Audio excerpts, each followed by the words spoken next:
ঢাকাসহ দেশের বিভিন্ন অঞ্চলে আজ বৃষ্টি ও বজ্রসহ বৃষ্টির সম্ভাবনার কথা জানিয়েছে বাংলাদেশ আবহাওয়া অধিদপ্তর। একই সঙ্গে রাজধানীতে দিনের তাপমাত্রা সামান্য কমে যেতে পারে বলেও পূর্বাভাসে উল্লেখ করা হয়েছে।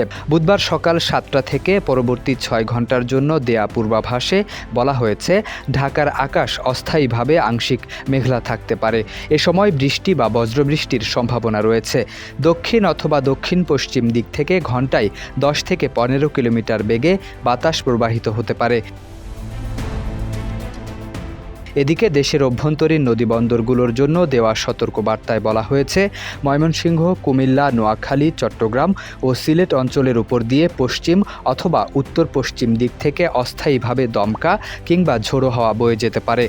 সতর্কবার্তায় জানানো হয়েছে, এসব এলাকায় ঘন্টায় 45 থেকে 60 কিলোমিটার বেগে বৃষ্টি বা বজ্রবৃষ্টি সহ ঝড়ো হাওয়ার আশঙ্কা রয়েছে।